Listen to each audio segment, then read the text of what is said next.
What's up, guys, and welcome to Poltergeist Review. I'm now realizing there are a lot of movies I haven't seen. Hey man, I'm trying to catch up, okay? And this movie was on the list and it fit the spooky season requirements. I just want to say this off rip. Steven Spielberg has some range. It's hard enough to become a director. It's hard enough to become a great director that defines a genre. And then it's another thing entirely when you can just do it all, man. You can do any kind of genre, make great films. Steven Spielberg is him, dude. Off rip, this movie sets the tone with one of the most iconic shots in cinema history. Look at that, it's ominous as fuck. Anytime you're dealing with little kids or animals in a horror movie, I'm fucking terrified. And this movie starts off with a little kid and a dog running around a creepy ass house. Although that dog was a whole vibe, you know? It's late at night, looking for snacks. I get it. But he also gave me PTSD because of John Carpenter's The Thing, you know? That bird death funeral thing was actually really cute until you realize it's a foreshadowing of what's to come. Buried on land that shouldn't be disturbed, only to be ripped apart by construction for profit. And that "can I get a goldfish" line was really cute and great. Can I get a goldfish now? Also, if it's the middle of the night and I wake up to the room shaking and I look at my daughter and she says, "They're here," I'm out.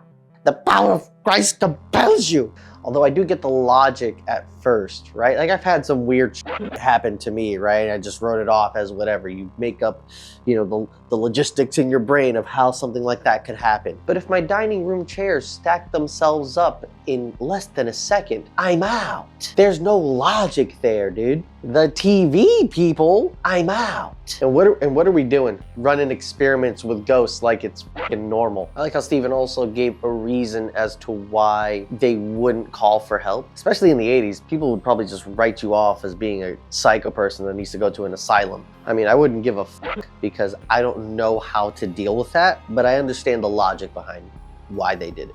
I wasn't expecting a Whomping Willow level of poltergeist activity to take place within the first like 15 minutes of the movie. The pacing just felt really good. He didn't slow burn, you know, spoon feed you horror elements until like a crazy thing would happen. He was like, look, there's ghosts, and now crazy shit is happening. And it just never let up from there. I love the scene when they introduced the ghost hunters. And that one guy's like, yeah, I've seen some shit myself. A ball moved over the course of 7 hours, undetectable by the eye, but I caught it on camera. And the devil's like, yeah, that's cool, look at this shit.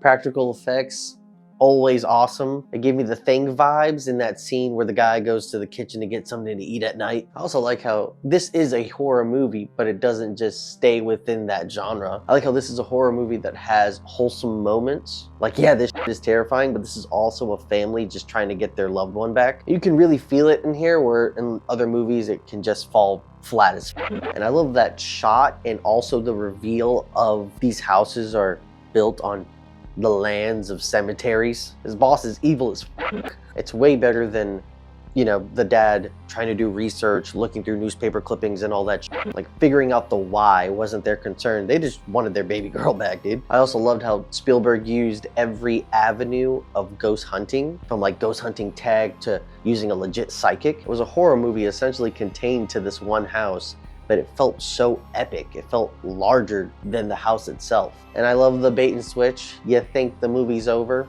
they save the little girl, and then all hell breaks loose yet again in those last 10 minutes, dude. It's one of the craziest scenes in horror films. It might be the craziest scene in film history. These are real skeletons.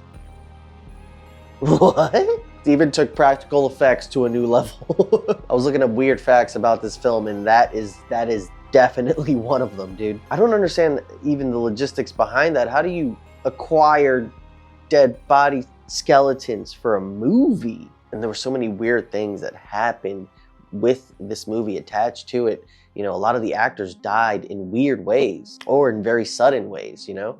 It just adds to the allure of the film. But yeah, overall, I fucking love this movie. It was pretty awesome. Is it Spielberg's best? No. No, it's not. He has too many bangers. He just has too many bangers. Is it up there? Absolutely. One of the greatest horror films? I think so. I think it's up there. I think it's a noteworthy horror film of all time. You know what I'm saying? I give this movie a creepy clown out of 10. Nah, but I think I give this movie like an 8.7 out of 10. It's not my favorite horror film, but I think for the time that it takes place in, this movie just fucking hit, dude. There were so many sick shots, the music, just how everything came about. Man, it was so sick. Real skeletons. What the fuck? But with that, I bid you adieu. Please like, comment, and subscribe for more videos like this. Spooky season is coming to an end, but I still will watch some horror films because I'm behind, obviously. And I will see you in the next one. So take care now, and bye-bye then. Ta-ta.